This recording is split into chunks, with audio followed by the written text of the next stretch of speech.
మాట్లాడుకోవాలంటే తెలంగాణ రాష్ట్ర పోరాటం గురించి మాట్లాడుకోవాలండి. ఎందుకంటే ప్రతి రాష్ట్రానికి ఒక్కో చరిత్ర ఉంది, కానీ మన పోరాటమే ఒక చరిత్ర. ఇక్కడ ఆ చరిత్రలో భాగస్వాములైన ఎంతోమంది ఇక్కడ ఉన్నారు. మొదటగా మీ అందరికీ ధన్యవాదాలు, అభినందనలు తెలియజేస్తున్నా. అలాగే నేను తెలంగాణ పౌరుడిగా ఉన్నా, కానీ తెలంగాణలో పుట్టల, ఆంధ్రాలో పుట్టి ఇక్కడ బతకటానికి వచ్చిన వ్యక్తిని. ఇలా నాలాగే బ్రతకటానికి హైదరాబాద్ని అమ్మలాగా అనుకుని, తెలంగాణని తల్లిలాగా అనుకుని వచ్చిన వాళ్ళు, వేరే వేరే రాష్ట్రాల నుంచి వచ్చిన వాళ్ళు చాలామంది ఉన్నారు.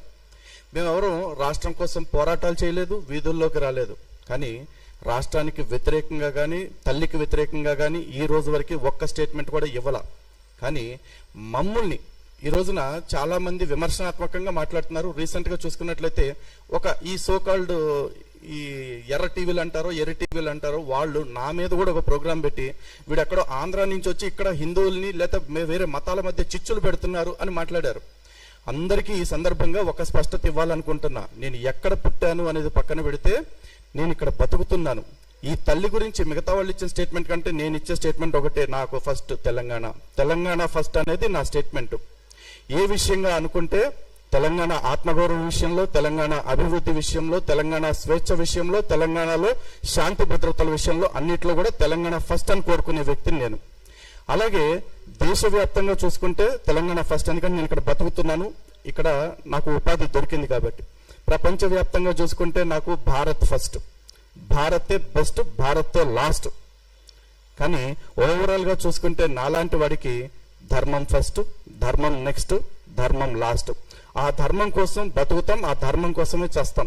ఈ క్రమంలో మేము ఎక్కడైతే ఉంటున్నామో ఈ దేశంలో తెలంగాణ అంతర్భాగంగా ఉంది కదా, ఈ తెలంగాణని ఈ రోజు విడగొట్టాలని ఎవరైతే చూస్తున్నారో వాళ్ళు ఈ రోజున ఆంధ్ర తెలంగాణ అని మళ్ళీ విభజనవాదం తెస్తున్నారు. ఎందుకంటే ఉద్యమం జరిగేటప్పుడు నేను బాగా నోటెడ్ అయిపోయిన నినాదం నాకేంటంటే ప్రాంతాలుగా విడిపోదాం, ప్రజలుగా కలిసి ఉందామని చెప్పారు అందరూ కూడా.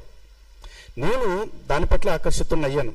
సరే విడిపోతే ఎక్కడికి, పవన్ కళ్యాణ్ గారు ఇంటర్వ్యూ చూసా, విడిపోతే భారతదేశం నుంచి విడిపోతుందా తెలంగాణ? కాదుగా, ఇంకో రాష్ట్రం ఏర్పడుతుంది. తెలుగు వాళ్ళకి 2 రాష్ట్రాలు ఉంటాయి, ఒకటల్లా అంతే అనుకుని సరిపెట్టుకున్న వాళ్ళలో నేను ఒకడిని. కానీ ఈరోజు విడిపోయి ప్రశాంతంగా ఉంటున్న వాళ్ళని మళ్ళీ ప్రజలుగా కూడా విడదీయాలని కొంతమంది బయటకు వచ్చి మాట్లాడుతున్నారు.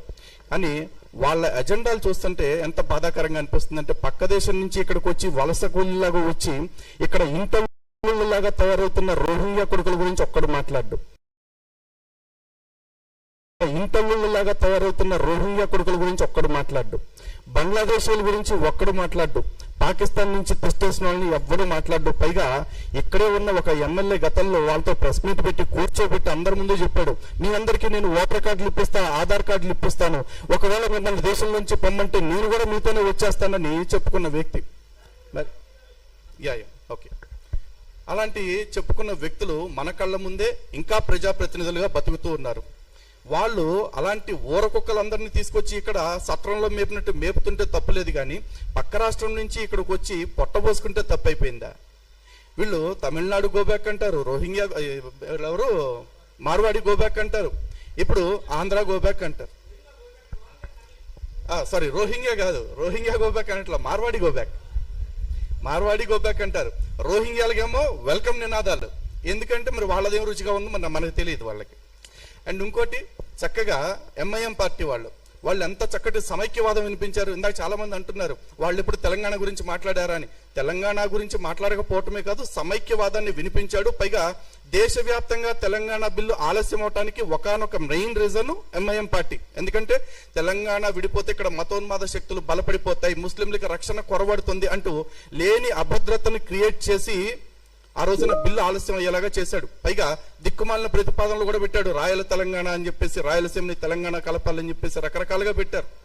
అసలు ఉద్యమంతో సంబంధమే లేని ప్రాంతాన్ని తీసుకొచ్చి ఉద్యమంలో భాగం చేయాలని కుట్రలు చేశారు. ఈ రోజు వాళ్ళందరూ ఏ ప్రభుత్వం వస్తే ఆ ప్రభుత్వంలో భాగస్వాములు అయిపోతున్నారు.